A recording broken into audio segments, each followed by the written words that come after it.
ಎಲ್ಲರಿಗೂ ನಮಸ್ಕಾರ. ಈ ವಿಡಿಯೋನಲ್ಲಿ ನಾವು ತುಂಬ ಅವೇಟೆಡ್ ಹಾಗೂ ಮೋಸ್ಟ್ ಪಾಪ್ಯುಲರ್ ಫಿಬೊನಾಕಿ ರೀಟ್ರೇಸ್ಮೆಂಟ್ನ ಹೆಂಗೆ ಡ್ರಾ ಮಾಡೋದು ಹಾಗೂ ಇದು ಯಾವ ರೀತಿ ನಮಗೆ ಟ್ರೇಡಿಂಗಿಗೆ ಹೆಲ್ಪ್ ಮಾಡುತ್ತೆ ಅಂತ ನೋಡೋಣ. ಸೊ ಫಿಬೊನಾಕಿ ರೀಟ್ರೇಸ್ಮೆಂಟ್ ಟೆಕ್ನಿಕಲ್ ಅನಾಲಿಸಿಸ್ನಲ್ಲಿ ಒಂದು ಮೇನ್ ಟೂಲ್ ಅಂತ ನಾವು ಹೇಳ್ಬೋದು. ಇದು ಮೇಜರ್ ಸಪೋರ್ಟ್ಸ್ ಆ್ಯಂಡ್ ರೆಸಿಸ್ಟೆನ್ಸ್ನ ಇಂಡಿಕೇಟ್ ಮಾಡೋದಕ್ಕೆ ನಾವು ಹೆಲ್ಪ್ ತಗೊತೀವಿ. ಫಿಬೊನಾಕಿ ರೀಟ್ರೇಸ್ಮೆಂಟ್ ಯಾವ ರೀತಿ ಡೆವಲಪ್ ಆಗಿದೆ ಅಂತ ನೋಡೋಣ. ಸೊ ಈ ರೀಟ್ರೇಸ್ಮೆಂಟ್ ಇಂಡಿಕೇಟರ್ ಬಂದು ನಮಗೆ ಫಿಬ್ ಸೀರೀಸ್ ಅಂದರೆ ಈ ಒಂದು ಮ್ಯಾಥಮ್ಯಾಟಿಕಲ್ ಸೀರೀಸಿಂದ ಬಂದಿದೆ. ಈ ಸೀರೀಸ್ನ ನೀವು ನೋಡಿದ್ರೆ ಕರೆಂಟ್ ನಂಬರ್ ನಾವು ಪ್ರೀವಿಯಸ್ ನಂಬರಿಗೆ ಆ್ಯಡ್ ಮಾಡಿದ್ರೆ ನೆಕ್ಸ್ಟ್ ನಂಬರ್ ಬರುತ್ತೆ. ಸೊ ಕರೆಂಟ್ಲಿ ನೋಡಿ 3 + 2 ಬಂದು ನೆಕ್ಸ್ಟ್ ನಂಬರ್ 5, 5 + 3 8, 8 + 5 13, 13 + 8 21. ಸೊ ಈ ಥರ ಈ ಸೀರೀಸ್ ಕಂಟಿನ್ಯೂ ಆಗುತ್ತೆ. Add the current number to the previous number to get the next number. So ಈ ಮೇನ್ ಸೀರೀಸ್ನಲ್ಲಿ ನಾವು 0 to 1 ಮಧ್ಯ ಇರೋ ಮೋಸ್ಟ್ ಇಂಪಾರ್ಟೆಂಟ್ ಪಾಯಿಂಟ್ಸ್ ಯಾವ್ದು ನಮಗೆ ಆಮೇಲೆ ಸಪೋರ್ಟ್ ಹಾಗೂ ರೆಸಿಸ್ಟೆನ್ಸ್ ಆಗಿ ಆ್ಯಕ್ಟ್ ಮಾಡುತ್ತೆ, ಈ ಮೇನ್ ಪಾಯಿಂಟ್ಸ್ನ ಈ ಸೀರೀಸಿಂದ ನಾವು ಡಿರೈವ್ ಮಾಡ್ತೀವಿ. ಸೊ ಈ ಸೀರೀಸ್ನ ಇಲ್ಲಿ ನೋಟ್ ಡೌನ್ ಮಾಡ್ಕೊಂಡಿದ್ದೀವಿ. ಈ ಸೀರೀಸ್ನಲ್ಲಿ ನಾವು ಮೇನ್ ನಂಬರ್ 5 ಅಂತ ಇಟ್ಕೊಂಡು 5ನ ನಾವು ನೆಕ್ಸ್ಟ್ ನಂಬರ್ಸಿಗೆ ಡಿವೈಡ್ ಮಾಡ್ತೀವಿ. 5 ಡಿವೈಡೆಡ್ ಬೈ 8 ನೀವು ಇಲ್ಲಿ ನೋಡ್ಬೋದು 0.61, 5 ಡಿವೈಡೆಡ್ ಬೈ 13 0.38 ಹಾಗೂ 5 ಡಿವೈಡೆಡ್ ಬೈ 21 0.23 ಬರುತ್ತೆ. ಸೊ ಈ ಮೂರು ಮೇನ್ ನಂಬರ್ಸ್ ಜೊತೆಗೆ 0.5 ಮತ್ತು 0.78ನ ಅವರು ಮ್ಯಾನ್ಯುಲಿ ಆ್ಯಡ್ ಮಾಡಿದ್ದಾರೆ. ಯಾಕೆ ಅಂದರೆ 50% ಈಸ್ ಅ ಹೆಲ್ದಿ ಕರೆಕ್ಷನ್, ಅಂದರೆ 0.5 ಒಂದು ಮಿಡ್ ಪಾಯಿಂಟಾಗಿ ಆ್ಯಕ್ಟ್ ಮಾಡುತ್ತೆ. ಹಾಗೂ 0.78 ಅಂದರೆ nearly 78 to 80% is also a strong support. ಯಾವುದಾದ್ರೂ ಸ್ಟಾಕ್ ಒಂದು ಸಪೋರ್ಟ್ ರೆಸಿಸ್ಟೆನ್ಸ್ನ ನಾವು ಕನ್ಸಿಡರ್ ಮಾಡ್ತೀವಿ ಅಂದರೆ 0.78 ಅಂದರೆ 78% ತನಕ ಹೋಗಿ ಅಲ್ಲಿ ಒಂದು ಕರೆಕ್ಷನ್ ತಗೊಳ್ಳೋ ಸಾಧ್ಯತೆ ತುಂಬ ಜಾಸ್ತಿ ಇರುತ್ತೆ. ಸೊ ಇದು ಒಂದು ಮೇನ್ ಪಾಯಿಂಟ್ ಆಗಿ ಆ್ಯಕ್ಟ್ ಮಾಡುತ್ತೆ. ಈ ಮೇನ್ ಸೀರೀಸ್ 0 to 1 ಮಧ್ಯ ನಾವು ನೋಡಿದ್ರೆ ಮೇನ್ ನಂಬರ್ಸ್ ಬಂದು 0, 0.23, 0.38, 0.5, 0.61 ಹಾಗೂ 0.76 ಮತ್ತು 1. ಈ ಸೀರೀಸ್ನಲ್ಲಿ 0.5 ಮತ್ತು 0.76ನ ಅವರು ಮ್ಯಾನ್ಯುಲಿ ಆ್ಯಡ್ ಮಾಡಿದ್ದಾರೆ. ಏನಕ್ಕೆ ಅಂದರೆ 50% is a very healthy correction. 0.5 ಅಂದರೆ 50% which is a mid point. ಇದು ಒಂದು ಮೇನ್ ಪಾಯಿಂಟ್ ಸಪೋರ್ಟ್ ಹಾಗೂ ರೆಸಿಸ್ಟೆನ್ಸಿಗೆ ಆಗುತ್ತೆ. ಅದೇ ರೀತಿ 0.76 ಅಂದರೆ 76%. ಯೂಶಲಿ 76 to 80% ತನಕ ಯಾವುದಾದ್ರೂ ಸ್ಟಾಕ್ ಹೋದ್ರೂ ಅಲ್ಲಿ ಒಂದು ಕರೆಕ್ಷನ್ ಬಂದೇ ಬರುತ್ತೆ. ಇದರ ಅದು ರೆಸಿಸ್ಟೆನ್ಸ್ ಆಗಾದರೂ ಆ್ಯಕ್ಟ್ ಮಾಡ್ಬೋದು, ಸಪೋರ್ಟ್ ಆಗಾದರೂ ಆ್ಯಕ್ಟ್ ಮಾಡ್ಬೋದು.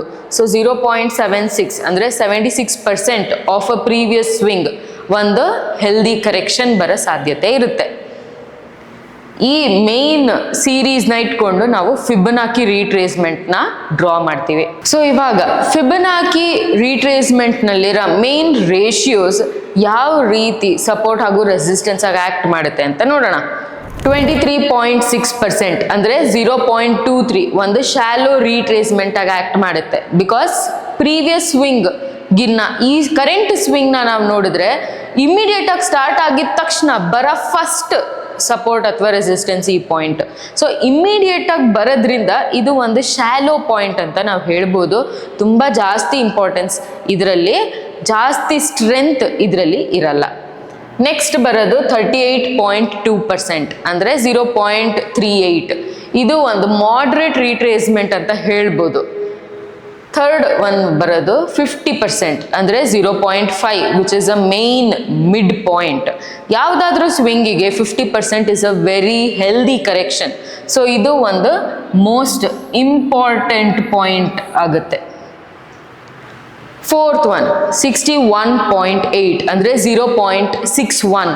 ಇದೂ ಕೂಡ ಒಂದು important point, golden ratio point ಅಂತಲೂ ಹೇಳ್ಬೋದು. It is a strong retracement. ಒಂದು ಸ್ವಿಂಗಲ್ಲಿ 0.61 ಹಾಗೂ 0.5 ಒಂದು ಸ್ಟ್ರಾಂಗ್ ರೀಟ್ರೇಸ್ಮೆಂಟ್. ಲಾಸ್ಟ್ ಒನ್ 76.4% ಅಂದರೆ 0.76. ಸೊ ಇದೂ ಒಂದು ಡೀಪ್ ಕರೆಕ್ಷನ್, ಡೀಪ್ ರೀಟ್ರೇಸ್ಮೆಂಟ್ ಅಂತ ಹೇಳ್ಬೋದು. ಯಾಕೆ ಅಂದರೆ ಆಲ್ಮೋಸ್ಟ್ ಪ್ರೀವಿಯಸ್ ಸ್ವಿಂಗ್ ಹೈ ಅಥವಾ ಲೋ ತನಕ ಆ ಸ್ಟಾಕ್ ಬಂದ್ಬಿಟ್ಟಿದೆ. ಸೊ ಈ ಪಾಯಿಂಟಲ್ಲಿ 80% ಅಥವಾ 76% ಒಂದು ಕರೆಕ್ಷನ್ ಬಂದಿಲ್ಲ ಅಂದರೆ ಇಟ್ ಇಸ್ ಡೇಂಜರಸ್. ಸೊ ಆ ಪಾಯಿಂಟ್ನಲ್ಲಿ ಒಂದು ಸ್ಲೈಟ್ ಕರೆಕ್ಷನ್ ಆದರೂ ನಾವು ನೋಡೋ ಸಾಧ್ಯತೆ ತುಂಬ ಜಾಸ್ತಿ ಇರುತ್ತೆ. ಇನ್ ಕೇಸ್ ಯಾವುದಾದ್ರೂ ಸ್ಟಾಕ್ನ ನೀವು ಬೈ ಮಾಡೋದಕ್ಕೆ ವೆಯ್ಟ್ ಮಾಡ್ತಿದ್ದೀರಾ ಅಂದರೆ ಈ 0.76 ಪಾಯಿಂಟಿಗೆ ಬಂದರೆ ಫಿಬೊನಾಕಿ ರಿಟ್ರೇಸ್ಮೆಂಟಲ್ಲಿ ಇದು ಒಂದು ಮೇಜರ್ ಸಪೋರ್ಟಾಗಿ ಆ್ಯಕ್ಟ್ ಮಾಡೋದು, ಅಕ್ಯುಮುಲೇಟ್ ಮಾಡೋದಕ್ಕೆ ನಾವು ಸ್ಟಾರ್ಟ್ ಮಾಡ್ಬೋದು. 0.5 ಹಾಗೂ 0.76 ಎರಡು main point in Fibonacci retracement. So ಬನ್ನಿ ಫಿಬೊನಾಕಿ ರಿಟ್ರೇಸ್ಮೆಂಟ್ ಹೆಂಗೆ ಯೂಸ್ ಮಾಡೋದು, ಹೇಗೆ ಡ್ರಾ ಮಾಡೋದು ಅಂತ ನೋಡೋಣ. ಫಿಬೊನಾಕಿ ರಿಟ್ರೇಸ್ಮೆಂಟ್ ಡ್ರಾ ಮಾಡೋದಕ್ಕೆ ಎರಡು ರೀತಿ ಬರುತ್ತೆ, ಅಪ್ ಟ್ರೆಂಡಿಗೆ ಹಾಗೂ ಡೌನ್ ಟ್ರೆಂಡಿಗೆ. ಸೊ ಫಸ್ಟ್ಲಿ ಅಪ್ ಟ್ರೆಂಡಿಗೆ ಹೆಂಗೆ ಡ್ರಾ ಮಾಡೋದು? To draw fib retracement for up trend. So ಇದರಲ್ಲಿ ನಾವು ನೆನ್ಪಿಟ್ಕೊಬೇಕಿರೋದು ಯು ಪ್ಯಾಟರ್ನ್ನ. ಸೊ ಈ ಯು ಪ್ಯಾಟರ್ನ್ನ ನಾವು previous swing high to swing low draw ಮಾಡಿದ್ರೆ ಅಪ್ಕಮಿಂಗ್ ಸ್ವಿಂಗ್ ಹೈ ಎಲ್ಲಿ ಫಾರ್ಮ್ ಆಗ್ಬೋದು, ಯಾವುದು ಇಂಪಾರ್ಟೆಂಟ್ ಸಪೋರ್ಟ್ ರೆಸಿಸ್ಟೆನ್ಸ್ ಅಂತ ಇದರಿಂದ ನಮಗೆ ಗೊತ್ತಾಗುತ್ತೆ. ಸೊ ಅಪ್ ಟ್ರೆಂಡಿಗೆ ಡ್ರಾ ಮಾಡಬೇಕು ಅಂದರೆ ಯು ಪ್ಯಾಟರ್ನ್ನ ನೆನ್ಪಿಟ್ಕೊಳ್ಳಿ. ಅದೇ ಆಪೋಸಿಟ್ ಬರೋದು down trend. To draw fib retracement for down trend, draw from previous swing low to high. So ಇದು ರಿವರ್ಸ್ ಯು ಅಂತ ಕೂಡ ಹೇಳ್ಬೋದು.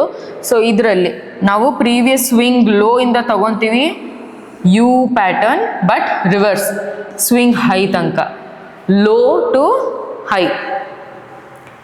ಇದು ಬಂದು U pattern for up trend, ಇದು reverse U pattern for down trend.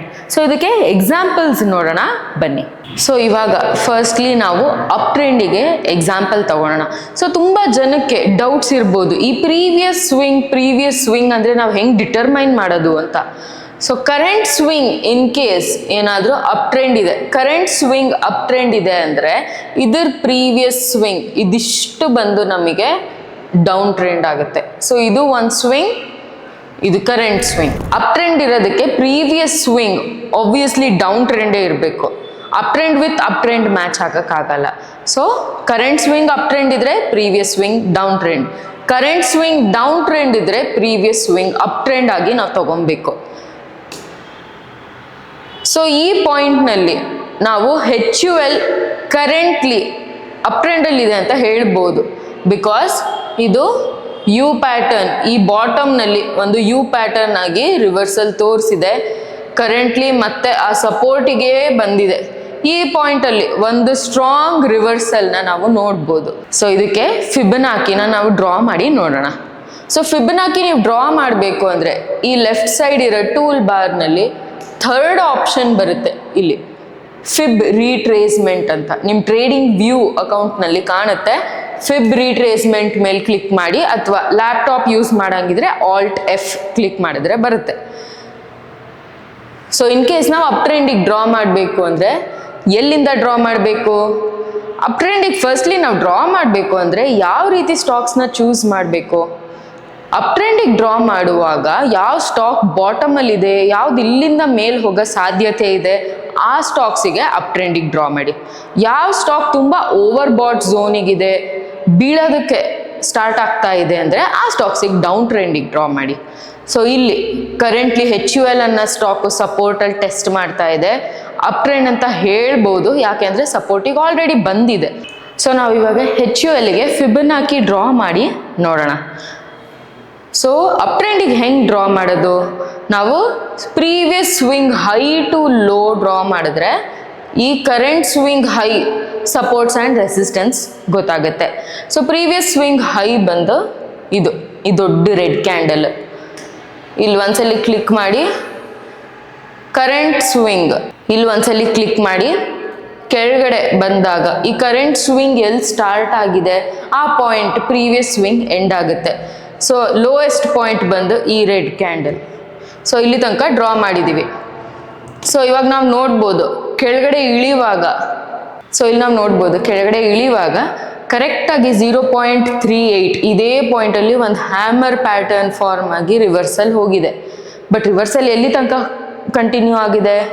0.786 ತನಕ, ಈ ಬ್ಲೂ ಲೈನ್ ತನಕ ಹೋಗಿ ಕಂಟಿನ್ಯೂಸ್ ಆಗಿ ಅಲ್ಲಿಂದ ಡೌನ್ಫಾಲ್ ಬಂದಿದೆ.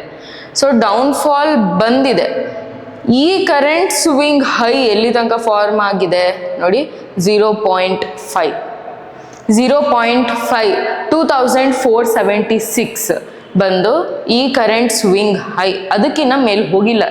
0.5 50% ಬುಲ್ಲಿಶ್ ಆಗಿ ಪ್ರೀವಿಯಸ್ ಸ್ವಿಂಗಿಗೆ 0.5 ಅಂದರೆ 50% ಮಿಡ್ ಪಾಯಿಂಟ್ ತನಕ ಹೋಗಿ ಅಲ್ಲಿಂದ ಮತ್ತೆ ಡೌನ್ಫಾಲ್ ಬಂದಿದೆ. ಕರೆಂಟ್ಲಿ ಸಪೋರ್ಟ್ ಹತ್ರನೇ ಟ್ರೇಡ್ ಆಗ್ತಾ ಇದೆ, ಅಂದರೆ 0.23.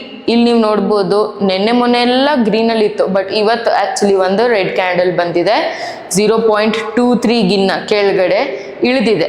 ಸೊ ಇವಾಗ ನಾವು ಸಪೋರ್ಟ್ನ ಡಿಟರ್ಮೈನ್ ಮಾಡಬೇಕು ಅಂದರೆ ಈ 0 ಪ್ರೀವಿಯಸ್ ಲೋ ನಮಗೆ ಫಸ್ಟ್ ಸಪೋರ್ಟ್ ಆಗುತ್ತೆ. ಅದಕ್ಕಿಂತ ಕೆಳಗಡೆ ಇಳಿದ್ರೆ ನೀವು ಮ್ಯಾನ್ಯುಯಲಿ ನೆಕ್ಸ್ಟ್ ಸಪೋರ್ಟ್ ಅಂದರೆ ಈ ಪಾಯಿಂಟ್ ತೊಗೊಬೋದು. ನೆಕ್ಸ್ಟ್ ಸಪೋರ್ಟ್ ಅಂದರೆ ಸೆಕೆಂಡ್ ಸಪೋರ್ಟ್ ಈ ಪಾಯಿಂಟ್ 2107ನ ತೊಗೊಬೋದು. ನಾವು ರೆಸಿಸ್ಟೆನ್ಸ್ ಡ್ರಾ ಮಾಡ್ತೀವಿ ಅಂದರೆ ಫಸ್ಟ್ ರೆಸಿಸ್ಟೆನ್ಸ್ ಬಂದು 0.23. ಕರೆಂಟ್ ಮಾರ್ಕೆಟ್ಗೆ ಫಸ್ಟ್ ರೆಸಿಸ್ಟೆನ್ಸ್ ಬಂದು 0.23, ಬಿಕಾಸ್ ಇದು ಆಲ್ರೆಡಿ ಆ ಪಾಯಿಂಟ್ನ ಬ್ರೇಕ್ ಮಾಡಿ ಕೆಳಗಡೆ ಬಂದಿದೆ. ಸೊ ಕರೆಂಟ್ ಮಾರ್ಕೆಟ್ನಲ್ಲಿ 0.23 ಫಸ್ಟ್ ರೆಸಿಸ್ಟೆನ್ಸ್ ಆಗುತ್ತೆ, 0.38 ಸೆಕೆಂಡ್ ರೆಸಿಸ್ಟೆನ್ಸ್, ಹಾಗೂ ಥರ್ಡ್ ರೆಸಿಸ್ಟೆನ್ಸ್ ಹಾಗೂ most important resistance 0.5 previous mid point. So previous swing mid point ಬಂದು ಈ ಸ್ವಿಂಗಿಗೆ ಒಂದು ಮೇಜರ್ ರೆಸಿಸ್ಟೆನ್ಸ್ ಆಗುತ್ತೆ. ಅದನ್ನು ಬ್ರೇಕ್ ಮಾಡಿದ್ರೆ ಮಾತ್ರ ನಾವು ಮತ್ತೆ 2500 ಅಥವಾ 2600 ರೇಂಜ್ನ ನೋಡ್ಬೋದು. ಸೊ ಇದು ನಾವು ಕರೆಂಟ್ಲಿ ಅಪ್ ಟ್ರೆಂಡಿಗೆ ಡ್ರಾ ಮಾಡಿದ್ದೀವಿ, ಬಿಕಾಸ್ ಸ್ಟಾಕ್ ಸಪೋರ್ಟ್ ಹತ್ರ ಬಂದಿದೆ, ಅಕ್ಯುಮುಲೇಷನಿಗೆ ರೆಡಿ ಇದೆ. ಇದು ಯಾವುದೇ ರೀತಿಯ ಟಿಪ್ ಆರ್ ಕಾಲ್ ಅಲ್ಲ, ಇದು ಜಸ್ಟ್ ಎಜುಕೇಷನಲ್ ಪರ್ಪಸ್ಸಿಗೆ ನಾವು ಫಿಬೊನಾಕಿ ರೀಟ್ರೇಸ್ಮೆಂಟ್ ಹಾಕಿ ತೋರಿಸ್ತಾ ಇದ್ದೀವಿ. ನೀವು ಯಾವುದಾದ್ರೂ ಸ್ಟಾಕ್ನಲ್ಲಿ ಇನ್ವೆಸ್ಟ್ ಮಾಡಬೇಕು ಅಂದರೆ ಡೆಫಿನೆಟ್ಲಿ ನಿಮ್ಮ ಫೈನಾನ್ಷಿಯಲ್ ಅಡ್ವೈಸರ್ನ ಕನ್ಸಲ್ಟ್ ಮಾಡಿ ಆಮೇಲೆ ಇನ್ವೆಸ್ಟ್ ಮಾಡಿ. ಇದೇ ರೀತಿ ನಾವು ಇನ್ನೊಂದು ಎಕ್ಸಾಂಪಲ್ ಡೌನ್ ಟ್ರೆಂಡಿಗೆ ನೋಡೋಣ, ಮಾರುತಿ ಸುಜುಕಿ. ಸೊ ಇಲ್ಲಿ ನೀವು ನೋಡ್ಬೋದು, ಮಾರುತಿ ಸುಜುಕಿ ಕರೆಂಟ್ ಚಾರ್ಟ್ನ ಓಪನ್ ಮಾಡಿದ್ದೀನಿ. ನಾವು ಇವಾಗ ಡೌನ್ ಟ್ರೆಂಡಿಗೆ ಡ್ರಾ ಮಾಡಬೇಕು ಅಂದರೆ ಹೆಂಗೆ ಡ್ರಾ ಮಾಡಬೇಕು? Previous swing low to swing high draw ಮಾಡಬೇಕು. ಇವಾಗ ಕರೆಂಟ್ಲಿ ಡೌನ್ ಟ್ರೆಂಡಲ್ಲೇ ಇದೆ. ಪ್ರೀವಿಯಸ್ ಸ್ವಿಂಗ್ ಏನಾಗುತ್ತೆ? ಅಪ್ ಟ್ರೆಂಡ್ ಆಗುತ್ತೆ. ಇಲ್ಲಿ ಅಪ್ ಟ್ರೆಂಡ್ ಸ್ಟಾರ್ಟ್ ಆಗಿರೋದು ಬಾಟಮಿಂದ. ಸೊ ನಾವು ಫಿಬೊನಾಕಿ ರೀಟ್ರೇಸ್ಮೆಂಟ್ ತೊಗೊಂಡಿದ್ದೀವಿ. ಪ್ರೀವಿಯಸ್ ಸ್ವಿಂಗ್ ಲೋ ಇಂದ ಹೈ, ಕರೆಂಟ್ ಸ್ವಿಂಗ್ ಎಲ್ಲಿ ಸ್ಟಾರ್ಟ್ ಆಗಿದೆ ಅಲ್ಲಿ ತನಕ ಡ್ರಾ ಮಾಡ್ಕೊಳ್ಳೋಣ. ಇಲ್ಲಿ ನೀವು ನೋಡ್ಬೋದು ಫಿಬೊನಾಕಿ ರೀಟ್ರೇಸ್ಮೆಂಟ್. ಕರೆಂಟ್ಲಿ ಇದು 0.5 ಮಿಡ್ ಪಾಯಿಂಟಿಗೆ ಬಂದು ರಿವರ್ಸಲ್ ತೊಗೊಂಡಿದೆ ಮಾರುತಿ ಸುಜುಕಿ. ಸೊ ಇಲ್ಲಿ ಮಾರುತಿ ಸುಜುಕಿ 0.5ನಲ್ಲಿ ಅಂದರೆ 14,217ನಲ್ಲಿ ಒಂದು ರಿವರ್ಸಲ್ ತೊಗೊಂಡು 0.38 ಮೇಲೆ ಸಸ್ಟೈನ್ ಆಗ್ತಾ ಇತ್ತು. ಬಟ್ ಇವತ್ತು ಮಾರ್ಕೆಟ್ ಡೌನ್ ಆಗಿರೋದ್ರಿಂದ ಒಂದು ರೆಡ್ ಕ್ಯಾಂಡಲ್ ಮತ್ತೆ ಅದನ್ನು ಬ್ರೇಕ್ ಮಾಡಿ ಕೆಳಗಡೆ ಬಂದಿದೆ. ಈ ಪಾಯಿಂಟಲ್ಲಿ ನಮಗೆ ಮೇನ್ ಸಪೋರ್ಟ್ 0.5 ಆಗುತ್ತೆ, 14,217 ಅಥವಾ 14,200. ಇದಕ್ಕಿಂತ ಕೆಳಗಡೆ ಇಳಿದ್ರೆ 0.61 ನಮಗೆ ಸೆಕೆಂಡ್ ಸಪೋರ್ಟ್ ಆಗುತ್ತೆ, ಥರ್ಡ್ ಸಪೋರ್ಟ್ 0.78. ರೆಸಿಸ್ಟೆನ್ಸ್ನ ನಾವು ನೋಡಿದ್ರೆ 0.38 ಒಂದು ರೆಸಿಸ್ಟೆನ್ಸ್ ಆಗುತ್ತೆ, ಬಿಕಾಸ್ ಆಲ್ರೆಡಿ ಇವತ್ತಿನ ಕ್ಯಾಂಡಲ್ ಅದನ್ನು ಬ್ರೇಕ್ ಮಾಡಿ ಕೆಳಗಡೆ ಬಂದಿದೆ. ಸೆಕೆಂಡ್ ರೆಸಿಸ್ಟೆನ್ಸ್ 0.23 ಅಂದರೆ 15,900. ಇದಕ್ಕಿಂತ ಮೇಲೋದ್ರೆ ಅದರ ಪ್ರೀವಿಯಸ್ ಆಲ್ ಟೈಮ್ ಹೈ ನಮಗೆ ಥರ್ಡ್ ರೆಸಿಸ್ಟೆನ್ಸ್ ಆಗುತ್ತೆ. ಸೊ ಈ ರೀತಿ ನೀವು ಕೂಡ ಫಿಬ್ ರಿಟ್ರೇಸ್ಮೆಂಟ್ನ ಯೂಸ್ ಮಾಡಿ ಮೇಜರ್ ಸಪೋರ್ಟ್ ಹಾಗೂ ರೆಸಿಸ್ಟೆನ್ಸ್ ಪಾಯಿಂಟ್ಸ್ನ ಚೆಕ್ ಮಾಡ್ಕೊಬೋದು. ನಾವು ಇದನ್ನು ಶಾರ್ಟ್ ಟರ್ಮ್ 1 ಡೇ ಚಾರ್ಟಿಗೆ ಯೂಸ್ ಮಾಡೋದು, ಅಂದರೆ short term analysis with 1 day charts in trading view ನಾವು ಇದನ್ನು ಯೂಸ್ ಮಾಡ್ತಾ ಇದ್ದೀವಿ. ನೀವು ಇಂಟ್ರಾಡೇಗಾದರೂ ಯೂಸ್ ಮಾಡ್ಬೋದು ಹಾಗೂ ಸ್ವಿಂಗ್ ಆರ್ ಪೊಸಿಷನಲ್ಗಾದರೂ ಯೂಸ್ ಮಾಡ್ಬೋದು. ನಿಮಗೆ ಏನೇ ಡೌಟ್ಸ್ ಇದ್ರೂ ಕೆಳಗಡೆ ಕಮೆಂಟ್ ಸೆಕ್ಷನಲ್ಲಿ ಡ್ರಾಪ್ ಮಾಡಿ. ನಿಮಗೆ ಈ ವಿಡಿಯೋ ಇಷ್ಟ ಆದರೆ ಲೈಕ್ ಮಾಡಿ, ಶೇರ್ ಮಾಡಿ ಹಾಗೂ ಕಮೆಂಟ್ ಮಾಡಿ. ನಿಮಗೆ ಇನ್ನು ಫಿಬೊನಾಕಿ ಥರ ಬೇರೆ ಇಂಡಿಕೇಟರ್ಸ್ ಹಾಗೂ ನಮ್ಮ ಸ್ಟ್ರಾಟಜೀಸ್ನ ಕಲ್ತ್ಕೊಬೇಕು ಅಂದರೆ ಟ್ರೇಡರ್ಸ್ ಗುರುಕುಲ್ ಸೆಂಟರ್ನ ವಿಸಿಟ್ ಮಾಡಿ. ಹೊಸದಾಗಿ ಸ್ಟಾಕ್ ಮಾರ್ಕೆಟ್ ಜರ್ನಿ ಇವಾಗ ಸ್ಟಾರ್ಟ್ ಮಾಡಬೇಕು, ಹೇಗೆ ಸ್ಟಾರ್ಟ್ ಮಾಡೋದು ಅಂದರೆ ಡೆಫಿನೆಟ್ಲಿ ಕೆಳಗಡೆ ಮೆನ್ಷನ್ ಆಗಿರೋ ನಂಬರಿಗೆ ಕಾಂಟ್ಯಾಕ್ಟ್ ಮಾಡಿ. ನಾವು ಕಂಪ್ಲೀಟಾಗಿ ಫ್ರಮ್ ಬೇಸಿಕ್ ಟು ಅಡ್ವಾನ್ಸ್ ಕೋಚಿಂಗ್ನ ನಿಮಗೆ ಪ್ರೊವೈಡ್ ಮಾಡ್ತೀವಿ. ನಮ್ಮ ಕೋರ್ಸಸ್ ಬಂದು ಬೇಸಿಕ್ಕಿಂದ ಸ್ಟಾರ್ಟ್ ಆಗುತ್ತೆ. ಸೊ ಬೇಸಿಕ್ ಕೋರ್ಸ್ ಬಂದು ಲೆವೆಲ್ 1 ಕೋರ್ಸ್ ನಿಮಗೆ 20 ಡೇಸ್ ಕ್ಲಾಸ್ ಇರುತ್ತೆ. ಫ್ರೈಡೆಯಿಂದ ಸ್ಟಾರ್ಟ್ ಆಗುತ್ತೆ. ಫ್ರೈಡೆ, ಸ್ಯಾಟರ್ಡೆ, ಸಂಡೇ ಕ್ಲಾಸ್ ಇರುತ್ತೆ. ಮಂಡೇ, ಟ್ಯೂಸ್ಡೇ ರಿವಿಷನ್ ಇರುತ್ತೆ. 15 ಡೇಸ್ ಪ್ರಾಕ್ಟಿಕಲ್ ಟ್ರೈನಿಂಗ್ ಇರುತ್ತೆ. ಸೊ ಈ ಕೋರ್ಸ್ನಲ್ಲಿ ನೀವು stock selection, IPO, fundamental technical analysis, chart patterns, future and options in ಡೀಟೇಲಾಗಿ ಕಲ್ತ್ಕೊತೀರಾ. ಅದ್ರ ಜೊತೆಗೆ ವೇರಿಯಸ್ ಸ್ಟ್ರಾಟಜೀಸ್ ಕೂಡ ನಾವು ಹೇಳ್ಕೊಡ್ತೀವಿ. ಸೊ ಈ ಕೋರ್ಸಿಗೆ ನಾವು ಜಸ್ಟ್ 4500 ಚಾರ್ಜ್ ಮಾಡ್ತಾ ಇದ್ದೀವಿ. ಲೆವೆಲ್ 2 ಅಂದರೆ ಇನ್ನು ಅಡ್ವಾನ್ಸ್ಡ್ ಕೋರ್ಸ್. ಇದರಲ್ಲಿ ನಿಮಗೆ advance strategies, theories, adjustments, chart patterns, no loss strategy, expiry day strategy with commodities ಹಾಗೂ ಹೊಸದಾಗಿ ನಾವು ಕುಬೇರ ಕೂಡ ಇದರಲ್ಲಿ ಹೇಳ್ಕೊಡ್ತಾ ಇದ್ದೀವಿ. ಸೊ ಇದು 1 ಮಂತ್ ಕೋರ್ಸ್ ಇರುತ್ತೆ. ದಿನ ಬಿಟ್ಟು ದಿನ ಕ್ಲಾಸ್ ಇರುತ್ತೆ. ಕ್ರಿಪ್ಟೋ ಬಂದು ನಾವು ವರ್ಕ್ಶಾಪ್ಸ್ ಮಾಡ್ತೀವಿ. ಸೊ ನಿಮಗೆ ಫರ್ದರ್ ಡೀಟೇಲ್ಸ್ ಬೇಕು ಅಂದರೆ ನೀವು ಕೆಳಗಡೆ ಮೆನ್ಷನ್ ಮಾಡಿರೋ ನಂಬರಿಗೆ ಕಾಂಟ್ಯಾಕ್ಟ್ ಮಾಡ್ಬೋದು.